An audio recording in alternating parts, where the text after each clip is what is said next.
مناسب دین نے یا اخلاق نے یا معاشرے نے ایک حد مقرر کی ہے اس سے آگے نکل جائے اور مطلب ہے کہ اعتدال میں نہ رہے، اعتدال سے آگے اعتدال کی حد کو پار کر جائے، اپنے نظریے میں، اپنی سوچ میں، اپنی گفتگو میں، لوگوں کے ساتھ اپنے رویے اور معاملات میں وہ اخلاق اور دین اور قانون سب حدوں سے آگے نکل جائے۔ اس کو کہتے ہیں میرے خیال میں ایکسٹریمزم یا انتہا پسند۔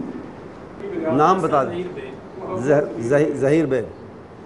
پاکستان جو نظریے کی بنیاد پر قائم کیا گیا تھا اور ذاتی حاصل کی ہے 62 سال کی تھی، جمہوریت میں تو سیاسی پارٹی کا تو بات ہو سکتا ہے، لیکن دینی بات کا جمہوریت میں کیا مقام ہے اور وہ اسلامائزیشن کی بجائے جمہوریت کی اقرار کیوں لاتی ہے، اس کی کیا وجہ ہے؟ تو اسلامائزیشن کس طرح ہوگی؟ جمہوریت کے علاوہ کس طرح ہوگی؟ ڈنڈے سے ہوگی؟ کوئی عامر آ کے کرے گا اور وہ عامر آ کے کیوں آئے گا؟ کس بنا پہ آئے گا؟ یہ ایک بات ہے۔ دوسری بات یہ ہے کہ آپ نے کہا کہ دینی جماعتیں کیوں کرتی ہیں جمہوریت کی بات؟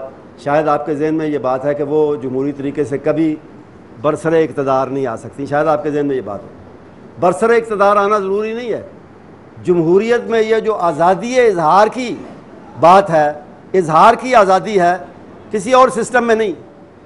میں کسی ملک کا نام نہیں لیتا ہے، لیکن بڑے اچھے اچھے ممالک اور مسلمان ممالک، ان میں آپ حق بات جسے آپ کہتے ہیں نا حق بات، وہ کر کے دیکھیں ذرا، آپ کو پتہ چل جائے گا کہ جمہوریت کیا ہے اور آمریت کیا ہے، اور اس میں فرق کیا ہے اور کون سی اچھی ہے اور کون سی بری ہے۔ اچھی سے اچھی دینی بات اچھے سے اچھے ملک میں آپ کر کے دیکھیں، جو حکمرانوں کو پسند نہیں ہے تو وہ پھر آپ دیکھیں اس کا کیا نتیجہ نکلتا ہے۔ یہ جو آزادی اظہار ہے، یہ ایک بذات خود ایک بہت بڑا حسن ہے جمہوریت کا، اور اس کے لیے اب ہمارے جیسی جماعت جو ہے وہ بھی پوری آزادی کے ساتھ اپنا موقف کر سکتے، باقی بھی کرتی ہیں، لیکن اب جو حق پر ہے، جو مضبوط دلائل رکھتا ہے، جو مضبوط دلائل دے سکتا ہے، الٹیمیٹلی لوگ اس کو مانیں گے، اس کی طرف رجوع کریں گے، اس کی بات پر کان دھریں گے۔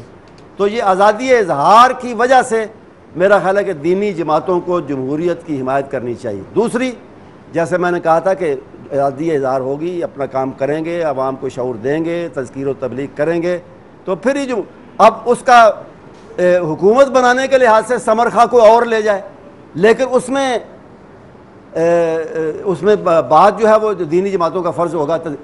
تیسری بات یہ ہے کہ جمہوریت جو ہے نا وہ چھوٹے گروپوں کا پریشر بھی اس میں ہوتا ہے، پریشر بھی اس میں کام کرتا ہے، چھوٹے گروپوں میں۔ اکثریت ضروری نہیں اپنی بات منوانے کے لیے، یعنی اپنی ہر بات منوانے کے لیے اکثریت ضروری نہیں۔